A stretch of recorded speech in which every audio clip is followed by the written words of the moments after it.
It's the Real Estate Podcast, brought to you by ANZ Home Loans for financial well-beings. Hey, welcome back to the Real Estate Breakfast on this Sunday morning. Your property news. Yes, we're doing it 7 days a week. And don't forget, if you've got something you'd like to get off your chest, perhaps that subject we were talking about this week, Aussies saying, yes, off to Dubai, had enough. Others saying, no, I'm going to stay firmly planted in Australia for now. If you'd like to leave a voice message, the link is in the show notes below.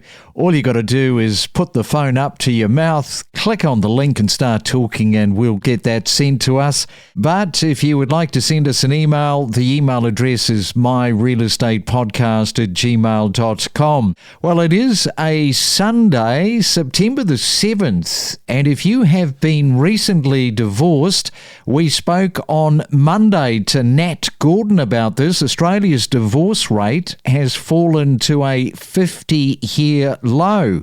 On Tuesday, it was Graham Berman's turn from the North Shore in Sydney. We talked about some rezoning laws. We went to the US to catch up with Patrick Duffy for an update on what is happening in the US housing market. Simone Chin, she is an auctioneer in Brighton in Melbourne. And of course, auctions, you may have been to one yesterday. There might be an auction you're going to today.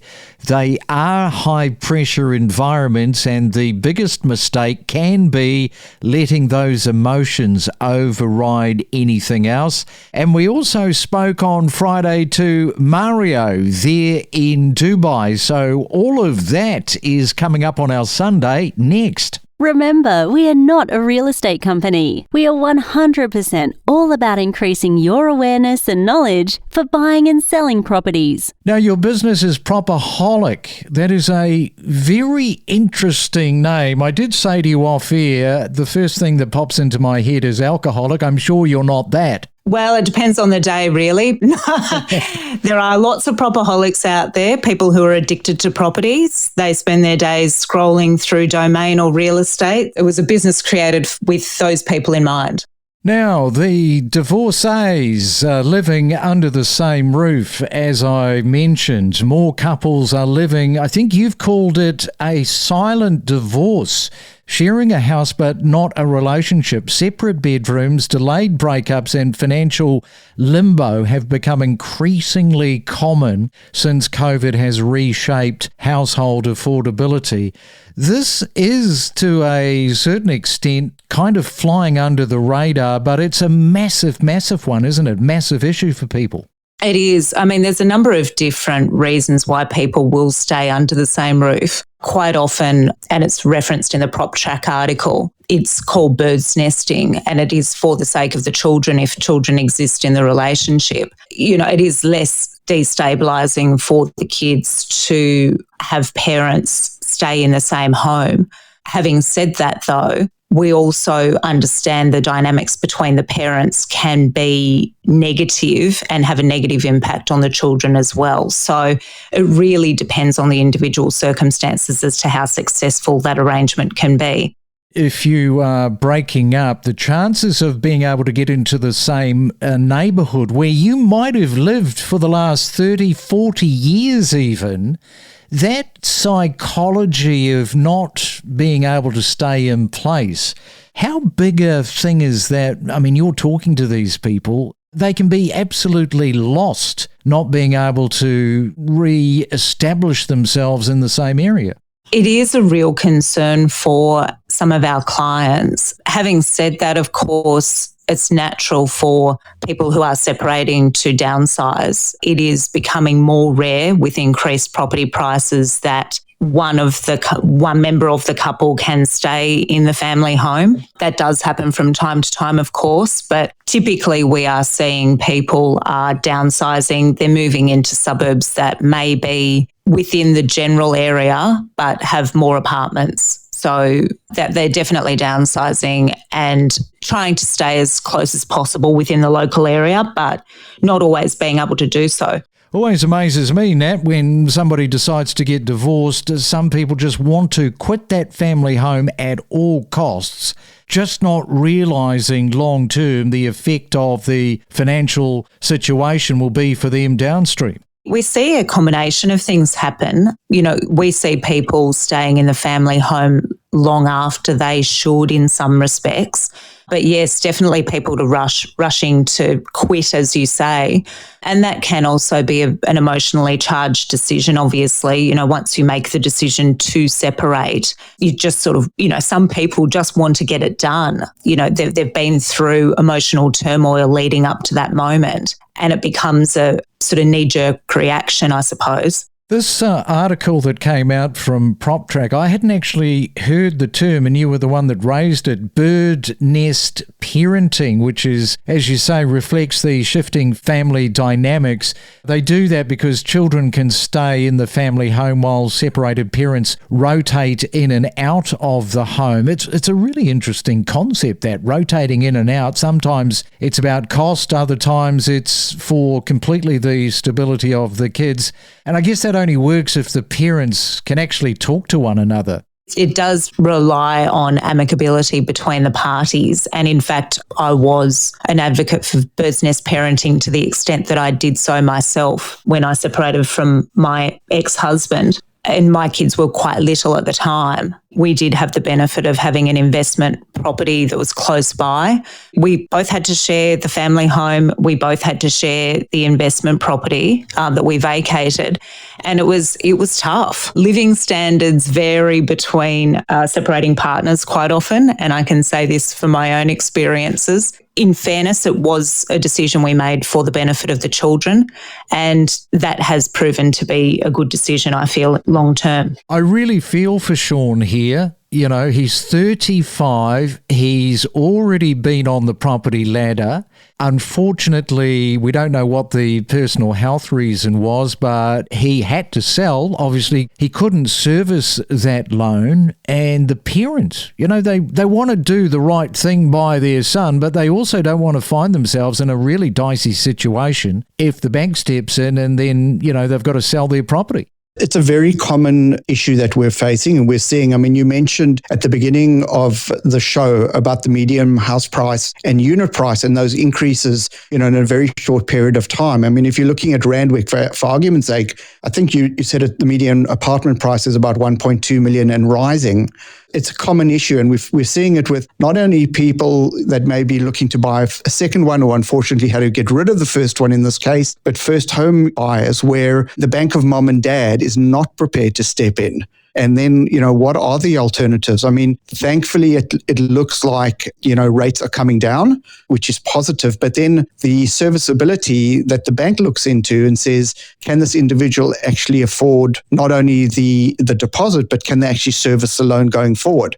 A lot of the cases when I'm presented with this issue, and again, as I mentioned, my job is to help buyers and sellers. A lot of the opportunities are you actually using the right person from a loan perspective? And unfortunately, a lot of first home buyers may just go to a bank that they may be using or have used over the years for their savings account, and they go to one bank and one provider. And that bank may actually look at it and go, no, unfortunately, we're not going to give you the loan. What we've actually seen of late is, if you've got a really good mortgage broker and they can delve into your personal situation and come up with alternative lenders. I mean, one case in mind, about a week and a half ago, we've actually got Loan Market, which is part of the Ray White network. And we gave it to a Loan Market lender, and they actually came back with some really great solutions for this individual. What a lot of parents do decide to do, Graham, and you've probably seen this, is they say, right, we've got to sell the family home so that we can extract the money out of it. We'll then go to a smaller property, and yes, we can then buy our son, our daughter, their property, in many cases buy them outright and then just have them rent it from them, sort of a rent to buy sort of situation. They're going to get it in the end anyway. I mean, that is a possibility, absolutely, and I am seeing that. But remember, the parents need to be at a point in their lifestyle where they're prepared to actually downsize, or is it a sea change, etc. But what happens in the case where they're not ready to do that? So there are opportunities and alternatives. I mean, you could look at, do you remortgage your property? Do you reverse mortgage your property? Can you take equity out of your property? And again, I think what I always come back to is if you've got some really good data, you can make educated decisions. Yes, there is a risk. Property prices aren't going down, but if you're making the right decision with the right data and you can minimize the perceived risk for that parent, which enables them then to reverse mortgage their property and put equity into another property, there are alternatives to having to sell up and take all the risk on. It's not that easy to move to other countries. So some people say, oh, you don't like it here, leave. Well, it's not that easy. And when I travel, I always ask myself, could I live here? What are they doing better? What are they doing worse than back home? I think I've talked to you previously to Southeast Asia, and that'll get me up to 44 countries. I have some on my list, would certainly consider if it came to that. Okay, so rattle off a few of the countries that you're going to. I'm starting in Southeast Asia in Bangkok. I have a friend who just moved there. So he's actually one of the people we're talking about. He sold his condo in Santa Monica and moved at the beginning of the year. And I said, I'm going to make good on my threat to come visit you. And then I'm going to do a big circle through northern Thailand and then into Laos, over to Vietnam, back to Cambodia, and then to Thailand for a couple days before flying out. So I'm really interested in studying the basics of 4 different languages because I don't want to rely on Google Translate. So I'm really looking forward to it. Yeah, a lot of people have moved into Vietnam. That is one of the countries, very cheap, of course, comparing it to the US. And that is something that you will no doubt be sort of looking at. Cost of living, the housing market. How interesting. Yeah, in Vietnam, to your point, it's significantly cheaper than Thailand. Thailand's tourist numbers have been falling this year and Vietnam's are up. And a lot of it has to do with price. Well, the US housing market still appears stuck in neutral. Of course, with millions of homeowners holding ultra-low mortgages, they're just simply unwilling to give up. The economics, it is just a fact of life. It just does not make sense in many cases. So what is it going to take, Patrick, to finally get this market moving again, do you think? I think it's going to be lower interest rates. Right now, the rates have dipped, the lowest in 10 months. So that's good. But, they're still in the mid 6s and they probably need to be a lot lower that to get a lot of people off the sidelines.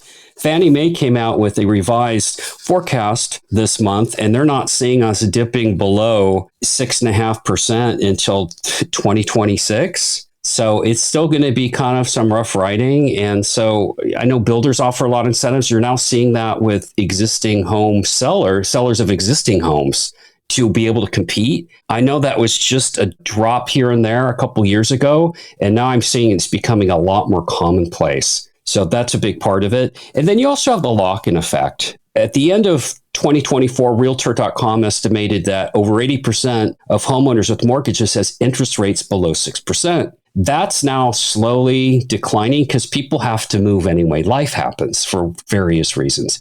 So it could approach 75% by the end of this year. So as that starts to wane, plus you have mortgage rates declining, that could open the market up a bit more. We're certainly going to pay close attention to that. Yes, I think everyone arrives at an auction if they're intending to bid, wanting to stay calm and confident. As I said, it's such an unusual situation that many people don't find themselves in on a regular basis.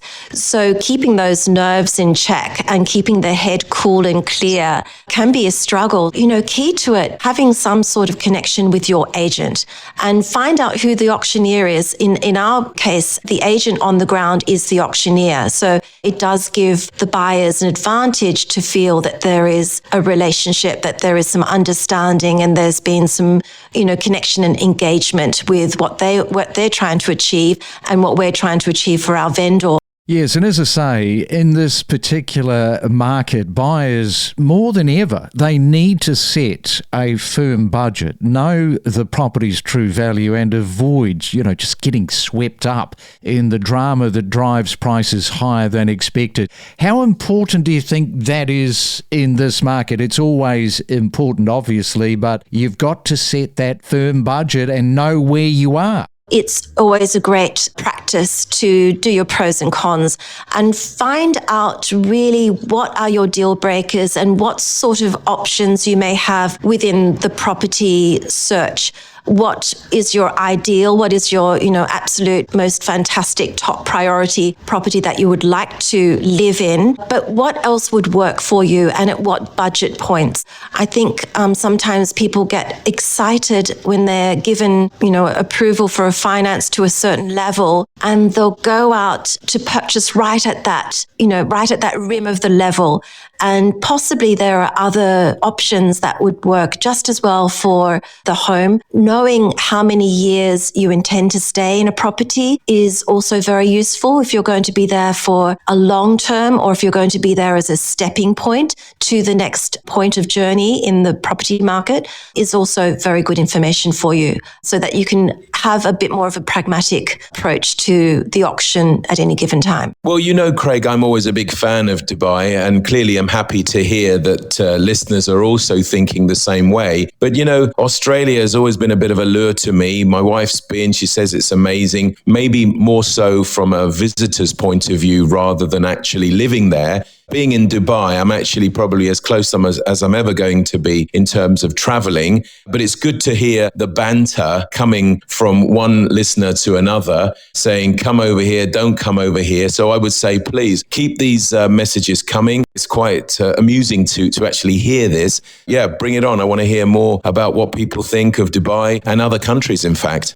Property Finder, now they have done this survey study on the best areas for expats to buy their first home in the UAE. Interesting that these findings were based on factors such as rental returns, affordability, freehold access, growth, yield and lifestyle.